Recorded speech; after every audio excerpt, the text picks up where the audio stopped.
nabadda wadayaal iyo dhegeystayaal imika iyo haatan waxaad ku soo dhawaataan barnaamijkan ciyaaraha ee maanta.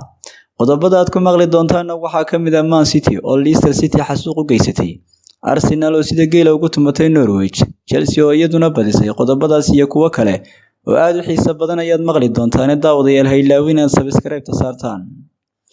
ugu horreynba waxaynu soo qaadinaynaa ciyaartii aad ka xiisaha badnayd ee dhex martay kooxaha Leicester City iyo Man City. Ciyaartaasi oo sidii la saadaalinayay ay guushu raacday kooxda Manchester City, taasi oo si qaab daran ugu tumatay kooxda Leicester iyadoo ugu qoysay 6-3.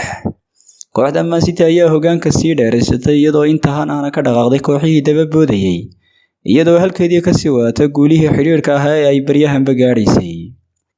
Kooxda Arsenal ayaa iyaduna sida geela ugu turdurisay kooxda tamarta yar ee Norwich City, taasi oo ay gobolka ugu rideen meel daran iyo reer Muskood, iyagoo dhabarka u saaray guuldarro aad u culays badan.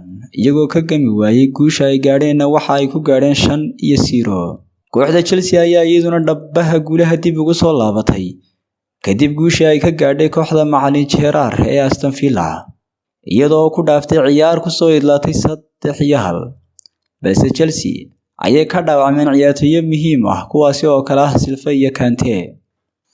Kooxda Tottenham ee hogaaminaya macallinka ruuxiyada badan leh ee Antonio Conte ayaa iyaduna xasuuqday kooxda Crystal Palace iyagoo kaga adkaaday 3-0, halka West Ham iyo Southampton ay guushu raacday kooxda Southampton oo ku badisay 3-2.